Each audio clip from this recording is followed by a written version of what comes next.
Next matchup, Arizona, St. Louis, 2:15 New Busch Stadium. No line currently posted for this game. We have Zach Greinke for the D-backs, Adam Wainwright for the Cards. Wainwright's just 5-7 with a 4.31 ERA and a 1.38 WHIP. Zach Greinke on the other side, 10-3 record, 2.73 ERA, 0.92 WHIP. He also has 108 strikeouts in just 122 innings pitched. St. Louis has dropped 4 out of their last 5 at home. They're in third place in the NL Central. They rank 22nd in home scoring and 23rd in home hits. Now, we're going to take a look at Arizona on the other side, who ranks 7th in hits, 5th in road scoring, and 3rd in road hits. Now, the Diamondbacks are also 32-19 against the spread away from home, 4-1 straight up in their last 5 ball games. Give me Arizona winning this ball game outright for some money line cash today. Next game, Tigers, Royals, 2:15 Kansas City. The Royals are minus 160, totals at 10. We also saw a 15-cent move toward the Royals and movement upward on the total. KC open $1.45 up to 160. Total open 9.5 up to 10 flat. 66% are leaning Royals, 69% shaded toward the over. Right now the Tigers are plus 145 on the money line. The Royals plus $1.10 on the run line.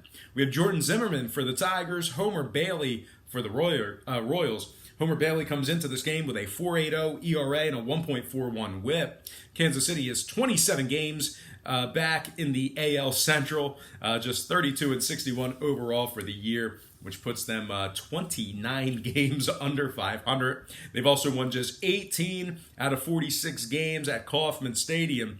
The Royals are 25th in scoring, 20th in hits, 27th in walks allowed. They also rank dead last in striking batters out in Major League Baseball. A couple more things to add about the Royals. Winners in just 21 out of 63, taking on teams allowing more than 4.2 runs per contest. They're also winning just 33% of their games in the third game without a day off. Now, total-wise, the Tigers on the other side are 6-3 to the under, taking on Kansas City in their last 9 head-to-head matchups if you're into historical trends. So with all that said and done, I'm going to lean toward the road dog in this one. Give me the Tigers plus 1.5 and the under 10 runs in that game. Next matchup, Pirates, Cubs, 220 Chicago. The Cubs are minus 170. No line on that total as of yet. We did see a nickel fade of the Cubbies in the early going. Chicago open $1.75 down to minus 170. Once again, no line on the total as of yet. We're looking at 63% of the consensus leaning toward the Cubs. And at the moment, the Pirates are plus 160 on the money line. We have Trevor Williams for the Pirates, Jose Quintana for the Cubs. Quintana has 84 strikeouts in just 101 innings pitched this year. Trevor Williams on the other side for Pittsburgh comes into this matchup with a 4.54 ERA and a 1.26 WHIP. The Cubbies are first in the NL Central, 4.5 games ahead of Pittsburgh in that division. They're very good at Wrigley Field, 31-16 at home this year. They're also 27-20 against the spread in that same category. The Cubbies are first in offensive walks, third in runs allowed at home, and also third in hits allowed at home. Now, total-wise, the Pirates, actually not total-wise, when we're looking at the sides here, Pittsburgh on the other side is 25th in runs allowed, 27th in walks allowed. They've dropped 4 out of their last 6 ball games, and they're just 1-6 in their last 7 games in Wrigley Field. So with all that said and done, no line on the total. Can't make a play there, but I will lean toward the Chicago Cubs minus 1.5, getting the job done for some run line cash. All right, next game, Houston taking on the Rangers, 3:05 Arlington, Texas. Houston's minus 215, totals 10.5.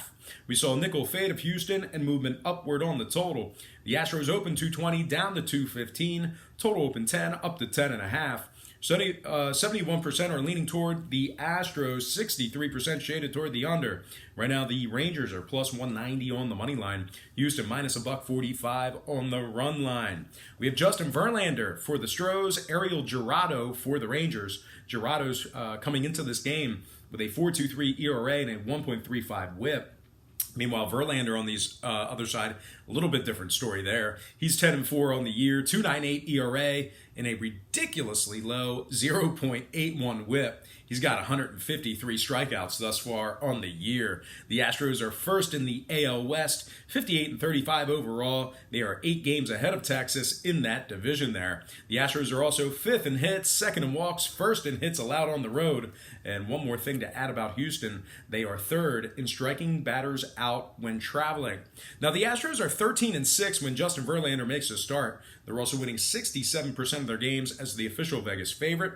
They're 22-11, taking on teams between 460 and 540. Now the Rangers on the other side, they're winning just 44% of their games as the official Vegas underdog. They're also dead last in striking out in Major League Baseball. They've won just 4 out of their last 10 ball games. Now total-wise, Texas is 6-3 to the under when Girardo makes the start. Houston's 13-6 to the under when Verlander throws out the first pitch. Give me Houston -1.5 and the under 10.5 in that game. Next matchup, Reds, Rockies, 310 Colorado. The Rockies are -110, totals 13.5. Not a whole lot of movement in this one. We did see a little bit of movement downward on the total, but once again, Colorado open and remains -110. Total open 14, down to 13.5. 51% are leaning Reds, 55% shaded toward the over. Right now, Cincy is +105 on the money line. Colorado plus $1.45 on the run line. We have Tyler Mahle for the Reds, Antonio Senzatella for the Rockies. Senzatella is 7-6 on the year. Meanwhile, on the other side for the Reds, Mahle really just kind of the Achilles heel in this pretty solid Reds rotation. Mahle is 2-9 on the year with a 4.47 ERA and a 1.24 WHIP. Now, Colorado has gone 9-7 when Antonio Senzatella makes the first pitch. The Rockies are also winning 63% of their games when favored. They're first in home scoring, first in home hits. The Reds on the other side, winners in just 4 out of 17, where Mahle threw out the first pitch. They rank dead last in the, they don't rank, they are in the standings dead last in the NL Central, and they rank dead last in road hits. Now, total-wise, Colorado's 5-1 to the under in their last 6. Give me the Rockies -110 and the under 13.5 in that game. Next matchup, Mariners, Angels. 4:07 Eastern first pitch in Los Angeles. The Angels are 165, totals 10.5. We saw a 10-cent move toward LA and movement upward on the total. The Angels open $1.55 up to -165. Total open 10 up to 10.5. 68% are leaning Angels, 72% shaded toward the over. Right now the Mariners are +155 on the money line. Angels are +110 on the run line. We have Yusei Kikuchi for the Mariners, Jose Suarez for the Angels. Suarez is 2-1 with 30 strikeouts in just 28 1/3 innings pitched. Kikuchi on the other side, just 4-6 on the year, 4.94 ERA, and a 1.45 WHIP. The Angels have won 7 out of their last 10 ball games at home. They also rank 7th in home scoring. They're winning 61% of their games, taking on teams under 460. They're also winning 64% of their games at the current market price. Now, the Mariners on the other side are dead last in the AL West. They're actually 20.5 games behind in that division. They are 39-57 overall, which puts them 18 games under 500. Now, the Mariners are winning just 41% of their games on the road. They're also winning just 37% of their games as the official Vegas underdog. They've won just 13 out of 39 ball games, taking on teams between 460 and 540. Now, total-wise, Seattle is 16-3 to the over when Kikuchi makes the start. The Angels are also 6-0 to the over when Suarez makes the start. So with all that in mind, I'm going to lean Angels -165 and the over 10.5 in that game. Next matchup, White Sox, Athletics, 4:07 Eastern first pitch in Oakland. The A's are -200, totals at 9.5. We saw a 10-cent fade of Oakland and movement downward on the total. The Athletics open 210, down to -200. Total open 10, down to 9.5. 73% are leaning toward Oakland, 69% shaded toward the over. Right now, the White Sox are +170 on the money line. Oakland -$110 on the run line. We have Reynaldo Lopez for the White Sox, Brett Anderson for the A's. Anderson's 9-5 with a 3.86 ERA. Lopez on the other side for Chicago, just 4-8 on the year, 6.34 ERA, and a 1.58 WHIP. Oakland is 11 games over 500 for the year, 52 and 41 overall. They are second in the AL West. They're also 12 and 6 straight up in their games where Anderson makes the start. They're winning 65% of their games as the official home favorite. Now, total-wise, the White Sox are 17 and 10 to the under on the road when the line was 9 or higher. Give me Oakland minus 1.5 in the under 9.5 runs in that game. Next matchup, Braves, Padres, 4:10 Eastern first pitch in San Diego. Sorry about that. I don't know if you guys heard that, but my very small, petite, dainty fiance just let out a hellacious wife, just laid out a hellacious burp, belch, and then exposed her titties. It was quite the. Anyway, let's go ahead and dive back in. The Braves take on the Padres. 4:10 Eastern first pitch in San Diego. The Braves are minus 140. The Braves are minus 145, totals at 9. We saw a 15-cent move toward Atlanta and moving downward on the total. The Braves open 130 up to 145. Total open 9.5 down to 9 flat. 61% are leaning toward the under. Meanwhile, 71% are shaded toward the Braves. Right now, the Padres are plus 135 on the money line. The Braves plus $1.15 on the run line. We have Mike Soroka for the Braves, Cal Quantrill for the Padres. Quantrill's just 2-2 with a 4.83 ERA and a 1.37 WHIP.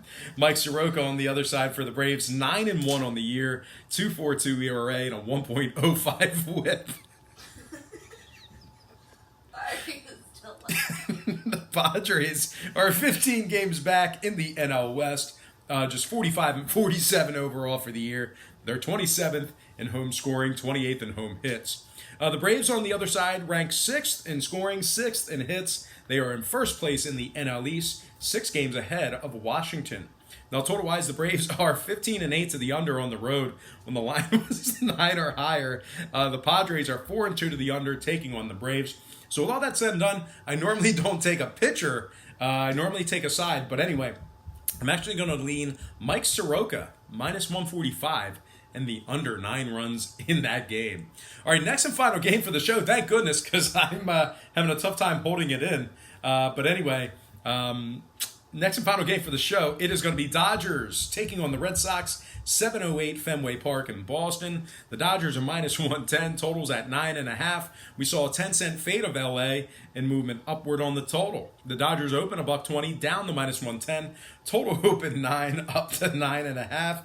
64% are leaning Dodgers, 63% shaded toward the under. Right now, the Red Sox are minus 101 on the money line. We have Hyun-Jin Ryu for the Dodgers, David Price for the Red Sox. Ryu for the Dodgers is 10-2 on the year, 1.73 ERA, and a 0.91 WHIP. The Dodgers are 61 and 33 overall for the year, first in the NL West. They are 13.5 games ahead of Arizona in that division there. The Dodgers are 7th in scoring, 1st in hits allowed, 1st in walks allowed. They're also 12 and 5 straight up when Ryu throws out the first pitch. They're 16 and 8, taking on teams over 540. Now Boston on the other side, winless in 5 contests as the home dog. They're 0 and 5 as the official home underdog this year. They've also won just 10 out of 26 games, taking on teams allowing less than 3.9 runs per contest. Boston is winning just 38% of their games played at the current market price. They rank 24th in runs allowed at home. They're also second to last in Major League Baseball in walks allowed at home. Now, total-wise, Boston is 26 and 18 to the over at home. The Dodgers are 67% to the over in their last 6 games when traveling. Give me the Dodgers minus 110 and the over 9.5 in that game. All right, guys, we're going to get into some shout-outs brought to you by patreon.com/BrockPage. Got to give a shout-out to Blown Stallone, Chuck Pinter, Nick Manley, Mike Wilkerson. Also got to give a shout-out to Ryan Nelson, Proline Master. And got to give a shout-out to D. Rowe, who said, I wish you would post in the early AM. I typically do during the week. On the weekends, I do not, just because I'm so busy doing like normal life things. But if I was able to do this full time for a living, which I don't do YouTube and picks full time for a living. I have a regular job. But if I were able to do this YouTube and Patreon thing full time, I would be able to do it consistently every morning early in the AM. I just don't have enough Patreon subscribers. So just keep that in mind. Don't have enough support on the Patreon page, but if I did, I would be able to do it full time.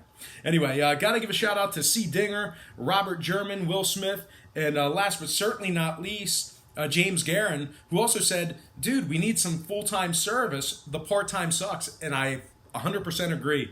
If I were to get probably 1,000 patrons, I could probably do this full-time. And really, if you think about it, it's not all that crazy. 1,000 patrons on Patreon is less than 10% of my subscribership on YouTube. So definitely feasible, but folks have to step up and get the job done.